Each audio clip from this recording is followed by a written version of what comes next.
Adolf Hitler آسٹریائی نسل کا سیاستدان تھا جو جرمنی کے آمر کے طور پر اقتدار میں آیا۔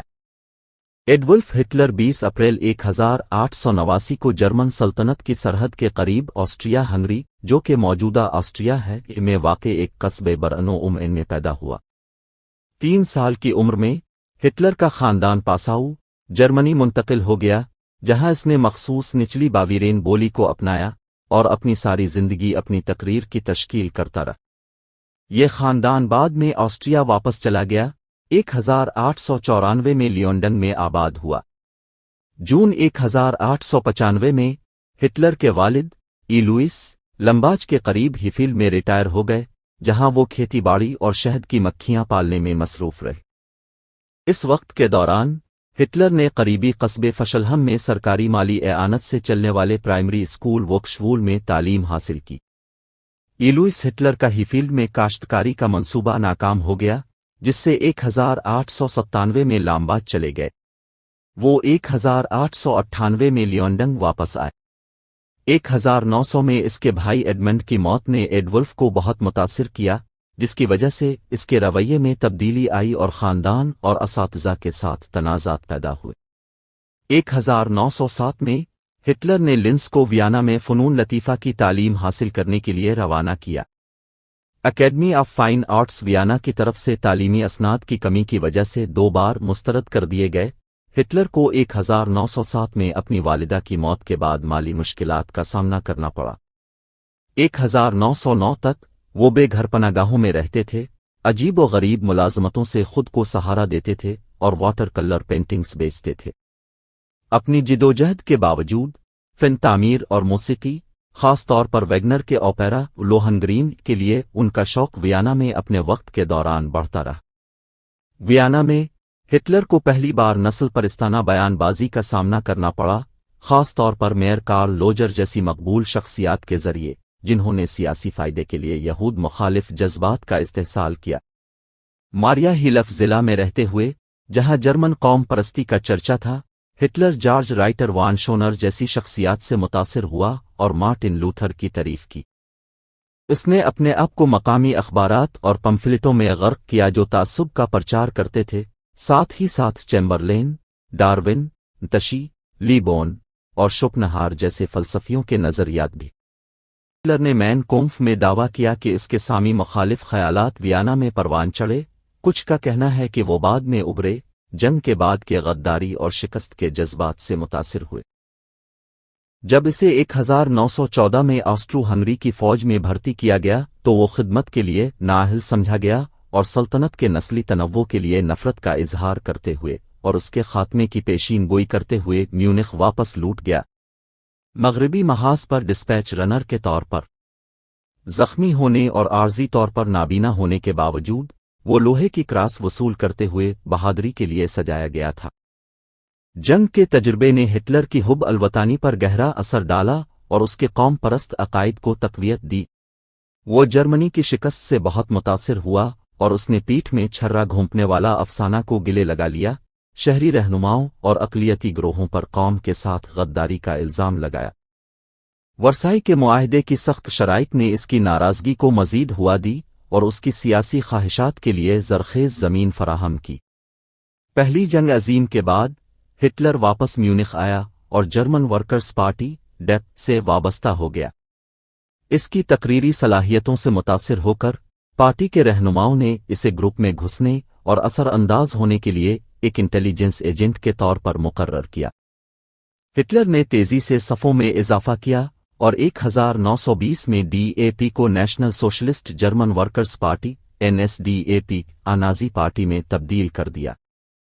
1921 تک اس نے پارٹی چیئرمین کے طور پر مکمل کنٹرول سنبھال لیا۔ ہٹلر کی پرجوش تقریروں نے معاہدہ ورسائی کو نشانہ بنایا، مارکسزم اور یہودی مایوس جرمنوں کے ساتھ گونج رہے ہیں۔ اس نے مقبولیت پسند موضوعات اور قربانی کے بکروں کا فائدہ اٹھاتے ہوئے ایک پیروی کی تعمیر کے لیے اوف باو ویرانگین جیسے گروہوں کے ذریعے فروغ دیے گئے سامی مخالف سازشی نظریات سے متاثر ہو کر 1923 میں ہٹلر نے ایک بغاوت کی کوشش کی جسے بیئر ہال پوش کے نام سے جانا جاتا ہے، جو ناکام ہو گیا اور اسے قید کر دیا گیا۔